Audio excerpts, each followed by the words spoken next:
These days, a lot of people shrug when they hear the word parody, and I really can't blame them with a lot of the movies that have been coming out in our generation. Welcome to the Terror Dome! Vampires suck. But if it's done right, it can really make us laugh and even tell a good story. Someone who really gets it right is Mike Myers with Austin Powers, because not only does he play most of the important and funny characters, Bong and a blintz? but he also writes the movies.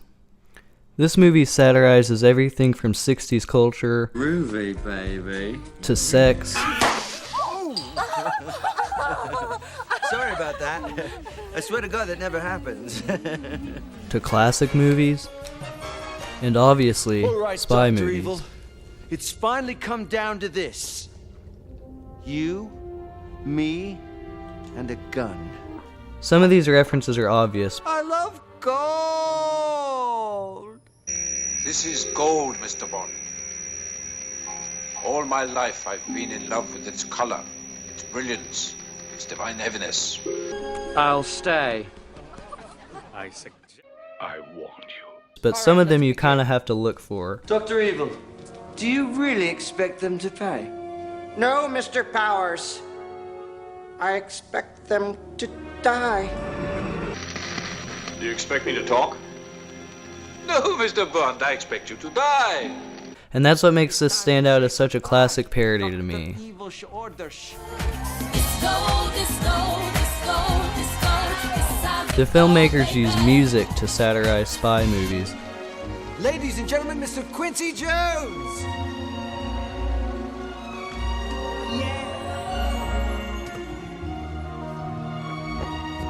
This is where the movie gets its mojo, baby. such as the classic 007 guitar music. I've got you now, Dr. Evil. Not this time. And the 60s jazz you hear in spy movies. Ladies and gentlemen, Mr. Burt Bacharach. What the world needs now is love, sweet. And even some of the original songs from the movie spoof songs of the 60s era, such as Austin's Beatles-esque song he sings about his dad. It seems he doesn't care. Daddy was Another way they parody movies is by some of the technology effects they use that make fun of the stereotypical spy movie, such as lasers. Put a giant laser. You are looking at an industrial laser. And shots like this. And shots like this.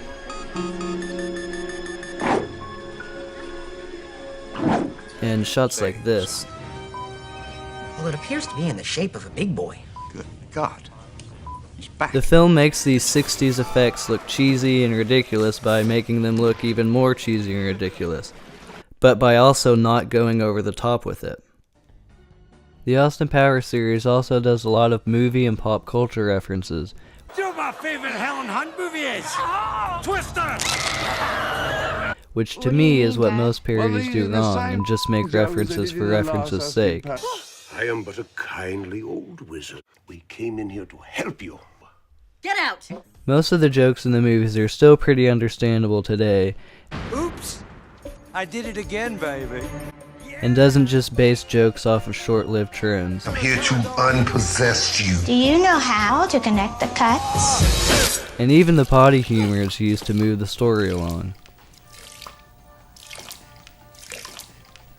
These are just all around classic movies and hopefully will be recognized by generations to come.